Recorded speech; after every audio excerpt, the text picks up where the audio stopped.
مبارک کہتے ہیں میں کعبہ شریف کا طواف کر رہا ہوں، اچانک ایک شخص میرے سامنے آتا، اس نے چادر کے ساتھ اپنے آپ کو لپیٹا ہوا، بڑی چیخ و پکار کے ساتھ معافیاں مانگ رہا۔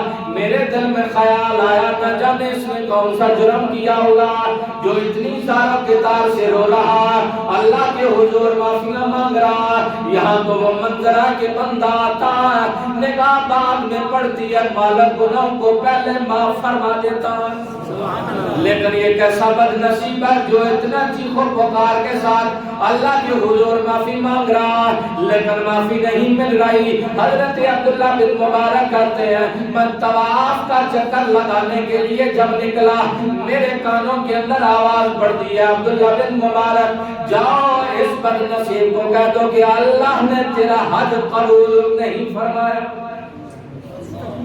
حضرت عبداللہ بن مبارک کہتے ہیں میں گیا، میں نے جا کر اس نوجوان کے کندھے پہ ہاتھ رکھا اور کہا اے لڑکے، غیب سے آواز آئی ہے رب کہہ رہا ہے میں نے تیرا حج قبول نہیں کیا۔ اس پہ غشی آتی ہے، بے ہوش ہو جاتا، جب ہوش میں آتا زاروں کے دار رو رہا، کہتا ہے جناب والا آپ کا نام جان سکتا ہوں؟ کہا میرا نام عبداللہ بن مبارک ہے، میں تو ایک مالی کا بیٹا ہوں، لیکن اب میں کیا کرتا ہوں، میں اس نبی کے دین کا طالب علم ہوں، حدیثیں پڑھتا پڑھاتا ہوں۔ کہنے لگا جناب والا 7 سال ہو گئے میں آیا ہوں یہاں، نہ رب مانتا ہے نہ ماں مانتی ہے، سارا سال ماں کے دروازے پہ بیٹھتا ہوں، نہ ماں دروازہ کھول رہی ہے نہ رب دروازہ اپنی معافی کا کھول رہا، میں کیا کروں؟ آپ نے پوچھا کیا کیا؟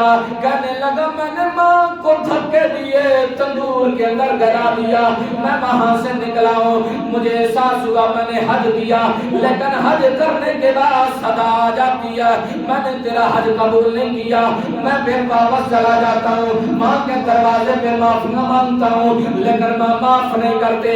جب حج کا موسم آتا میں یہاں آ جاتا ہوں، کعبہ کا طواف، کعبہ کا غلام پکڑ کے معافیاں مانگتا ہوں لیکن معافی نہیں مل رہی، کیا کروں؟ کہا میں نے اپنا بازو بھی کاٹ لیا، جس بازو سے میں نے ماں کو دھکے دیے تھے، مجھے احساس ہوا شاید میرا رب مجھے معاف کر دے لیکن مجھے معافی نہیں مل رہی۔ خدا را آپ میرے سفارشی بن جائیں، آئے میرے ساتھ میری ماں کے پاس چلتے ہیں۔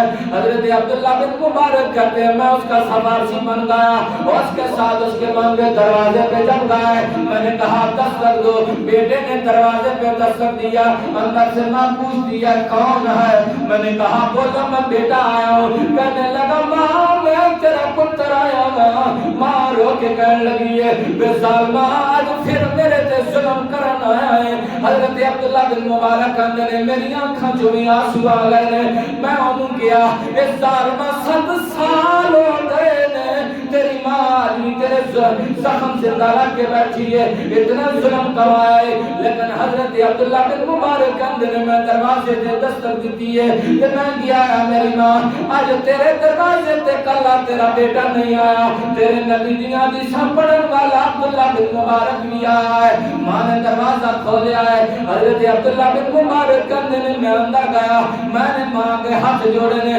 بڑھیا خاتون عرض کی ہے ماں انہوں اپنی ندامت اپنی شرمندگی ہو گئی ہے، گناہ دا احساس ہو گیا ہے، انہوں معاف کر دے۔ بڑھیا ماں کہنی عبداللہ بن مبارک انہیں میرے تے بڑا ظلم کروایا ہے، انہوں میں معاف نہیں کروں گی۔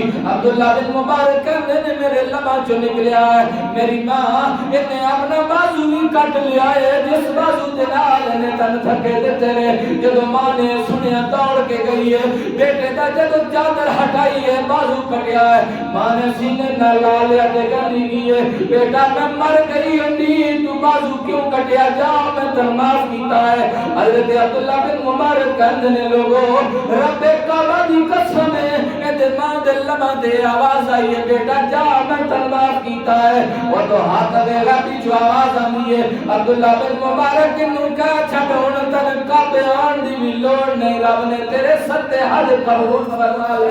سبحان اللہ، نعرہ تکبیر، اللہ اکبر، نعرہ رسالت، یا رسول اللہ، نعرہ حیدری، یا علی۔ آج اس ملک کے اندر کی ہیتا جا رہا ہے، کسی دی غیرت جاگی بیوی نے ضمانت کروا لی ہے تو اس درندے ظالم بیٹے نے بھی اپنی رہائی کروا لی. کوئی انتشار دے جڑے چیخ چیخ کے صبح شام ٹی وی تے، لیکن کسی نے کوئی اس چیز کا احساس ہو گیا کہ کسی ظلم ہے. لیکن افسوس کہ سارے اس ملک کے اندر یہ چیزاں دن ب دن بڑھتی نظر آ رہی ہیں. بڑے اختصار کے ساتھ دوسری حصے میں چلتے ہیں. فصل لربک کا ونحر، سورہ کوثر. اللہ تعالیٰ